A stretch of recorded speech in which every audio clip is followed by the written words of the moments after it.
explain how important communication and humility is in a marriage. On our end, Tamir, It's number communication and humility on our end, or the wife's ends, or both. Because I would definitely, yeah, I'm sure you're probably talking about both. I think communication is the key. Right. That was something I learned in our pre-marriage counseling, me and Tiff.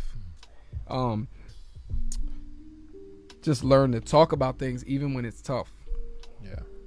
Because when you don't, Right. when you don't, it leaves so much room for you guys to separate because there's things that you ain't getting off your chest. Right.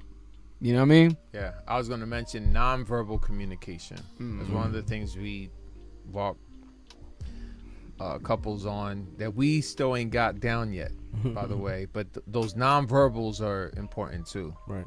They get passed with, here's something that y'all might deal with when you say it, but there's a lot of things that you got to deal with that aren't said. Mm-hmm. True. Yo, especially with females, man. Like, cause you know what I'm saying? we men sometimes, Yeah. I pray that God continues to help me grow in this area, but learning the nonverbal stuff, cause I always tell Tiff, like, I am not a mind reader. You can't expect me to know every nonverbal thing that you're throwing my way. Right.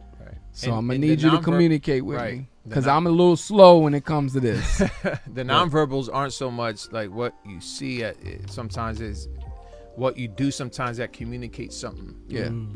That you don't say but that you do. Right. So it's not just what Right. you see, but it's what you do also. It's just, it might No, seem people very can read that complex, stuff, man. No. but it's important. Right. I work in a nursing home, right? And I know this doesn't have to do with marriage directly, but indirectly. I work in a nursing home, and when I'm taking care of the residents and I'm taking care of, I have certain residents that have dementia or out of their mind, but they can tell when I'm angry. Like, if they're not doing what I'm asking them to do, they can see the frustration. I have this one lady that I take care of, and she knows me so well. She has dementia and everything like that. You wouldn't expect her to know me this well. But when I'm like, hey, stand up, we're going to go over here, and she's not doing that, or if I tell her, like, turn this way or don't do that, and she's not listening to me, and it's like early in the morning, I haven't had my coffee, or I'm just not fully sanctified yet. I'm like getting all frustrated at her. Like, I don't even say anything because I've learned to hold my tongue. But the look on my face, my expression, I guess, or just little things like that, she'll look at me and say, "Oh, honey, don't be mad at me. Please don't be mad at me. I'm sorry. What did I do?" And I'm like, "Nah, you're good." But that's when I got to check myself. Like, Wayne, you may not be saying it, but you're definitely displaying it.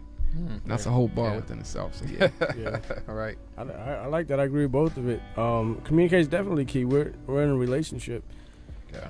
And that's primary communication. Even with Christ in our prayer life, it's communication. It's relational. And give grace to our spouses to change. Like, I can't lock my wife down to how she was when she was 20. Yeah. She's going to grow and mature and process and see things from a different perspective. We get, however God feels fit, we get to stay married. We get to be part of each other's transformation. Yeah. How I see things now and how I respond now and react to things are not really the same. So you're constantly learning who your spouse is. Yeah. Because I'm like, well, before, when you was 23, and it's like, no, she's... It changes. And all of this plays a role in directly with humility. Yeah. It takes a humble person to want to communicate whenever you don't want to communicate, right? Yeah. It really does. Yeah.